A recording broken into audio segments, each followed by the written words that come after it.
Line at 888-SAY-ESPN. That's 888-729-3776 ESPN Nation, presented by Dr. Pepper. It's not college football season without the delicious taste of an ice cold Dr. Pepper. College football, it's a pepper thing. Sports Radio 94 WIP, Eagles Radio Network with the call last night of the Chargers' 22-19 victory over the defending champion Philadelphia Eagles. A game that saw 8 turnovers, 6 in the second quarter, 5 by Jalen Hurts, 2 on 1 play. Hurts had 2 interceptions in 12 games prior, 4 on Monday Night Football last night, and the Chargers, despite a broken left hand basically from Justin Herbert, win this game by 3 points at home in overtime. They're 9-4. Eagles 8-5 right now. Good morning, Michelle Smallman, Chris Canty, Evan Cohen with you. How are we doing today? I'm doing good. That game was drunk in the second quarter. Oh my God! They were playing hot potato with the football. The goal in an NFL game should be to possess the ball, and they spent most of their time in that second quarter trying to give it away to the other team. I couldn't believe what I saw Jalen Hurts on one play having 2 turnovers. It's the wildest thing I've ever seen in pro football. That was crazy. Our group chat was going nuts last night. We were like, what is going on with him? What is going on with this game? As soon as Philly would turn it over, then the Chargers would. Hurts again. It was drunk. But I wonder if Philadelphia Eagles fans were drunk last night because they're not feeling great about their team right now. No, and there was an interception that ended the game. Jalen Hurts talked about it on that pick to end the game and the trouble now that the Eagles are in. I knew it was going to be a tight window throw. I'd have to watch the film to see it from the film's point of view. Ultimately, it's a play that I didn't make. He got a hand on the ball, and I didn't make the play. You didn't make the play then. Didn't make the plays all night, and we asked the question of the Philadelphia Eagles, how much trouble are they in? How many turnovers can you have in one game? And how much is this a cause for concern? Hurts answered those questions as well last night. That's for everyone else to determine. For me, we lost the game, and I didn't play well enough to help us win the game. And so I look at it as like I look at every game in terms of win or loss, how I respond to what the game presented itself. And so that's my mentality. All right, how much trouble are they in? Well, relative to what? Winning the division, getting into the playoffs, repeating as Super Bowl champions.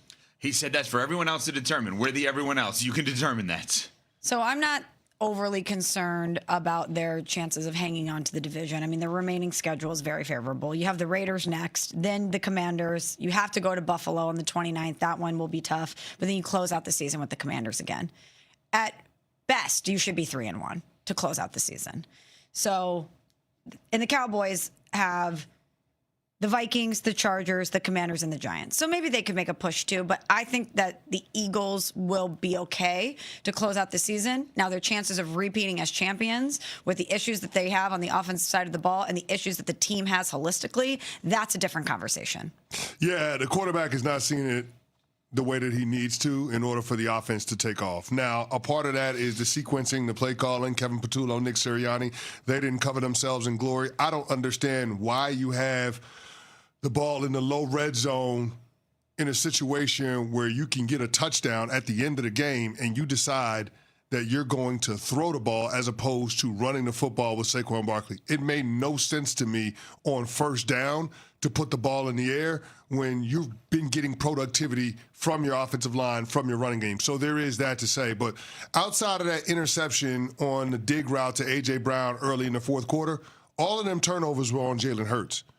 And the expectation is that he be better. In order for this offense to get on the other side of the adversity that they're facing, he's going to have to overcome. He's going to have to find a way to drag everybody along and get everybody to be at their best, because right now it's about positioning themselves to be able to go on another deep playoff run. You're putting yourself in a bad spot in terms of giving yourself the best chance to repeat as champs. We already know how hard it is. There have only been 2 teams over the last quarter century to be able to do it. The Chiefs and the Patriots. If the Eagles are going to be that third team, then it's going to have to be the quarterback finding a way to get the best out of everybody around him. And right now, he's just not doing that, Ev. And it's quite to the contrary. He's putting his team in a spot that's impossible to overcome. Last night, they lost a game where the opposing team's quarterback completed 12 passes and was his team's leading rusher. And has a broken hand. And has a broken hand. Your defense was lights out last night. Knocked the hell out of Justin Herbert. Sacked him 7 times. I feel bad for the guys on the Philadelphia Eagles defense because they played their asses off and they got nothing for it. And it's because of the problems on the offense. And everybody keeps telling me that the Philadelphia Eagles are going to be fine. They've earned the benefit of the doubt. Look how dominant they were last year. Remember last year we were critical of them in November and December. No. This is different than last year. The offense is in shambles. In 4 of the last 5 games, they failed to crack 20 points.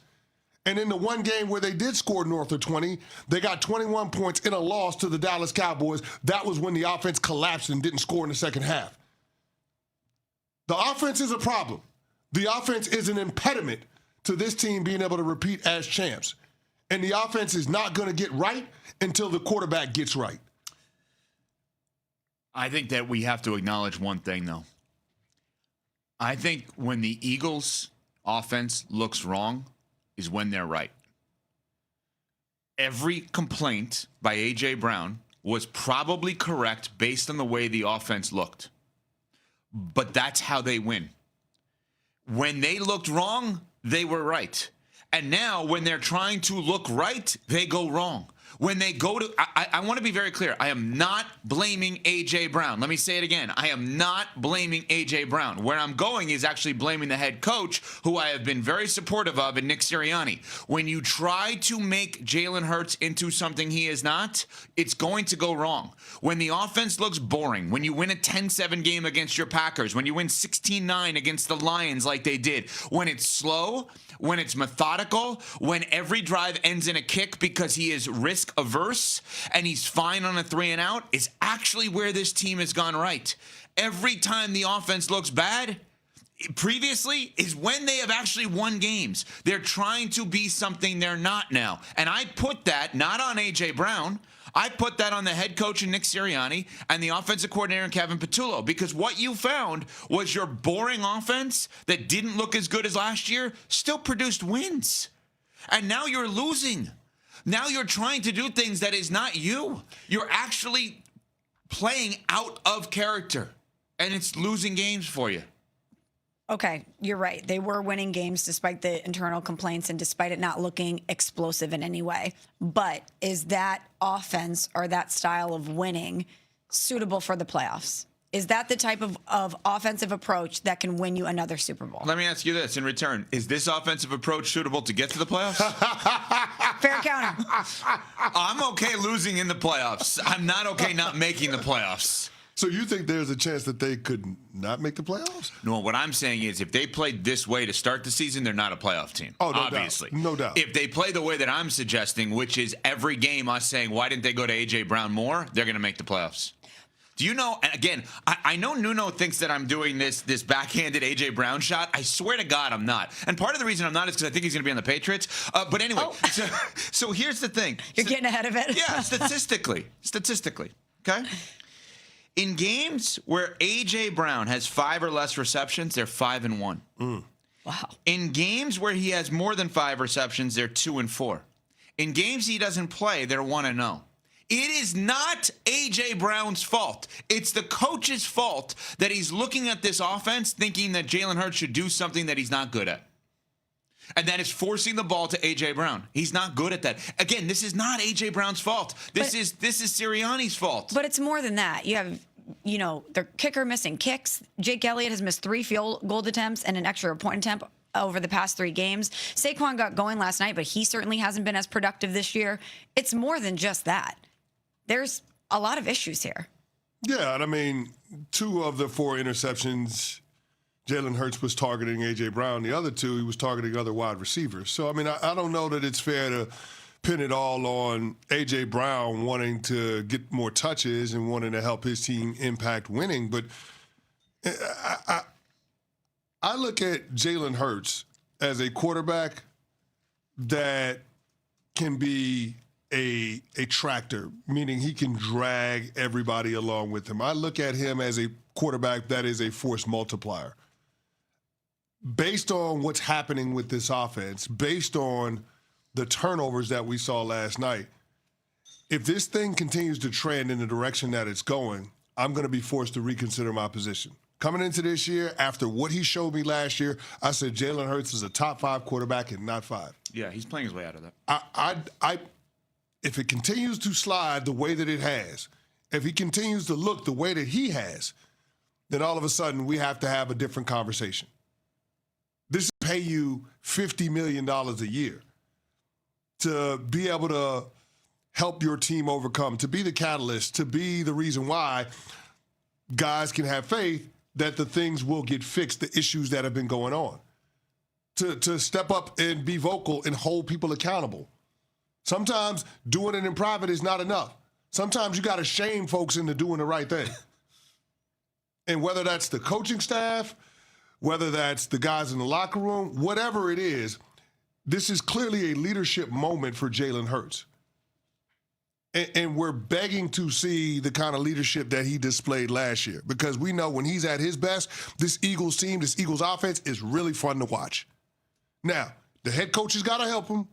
I don't understand why Nick Sirianni didn't give the ball more to more to Saquon Barkley running behind Jordan Mailata, because they showed early on in the game that was a formula that they could lean on. Saquon Barkley, 8 carries, 96 yards, running behind the left side of that Eagles offensive line, 87 yards before contact. Half of those runs went for first downs, and there were 3 runs of 10 yards or more. I don't know, man. Maybe just run behind your offensive line, behind the best players on your offensive line. Didn't do that last night enough for my taste, and you allow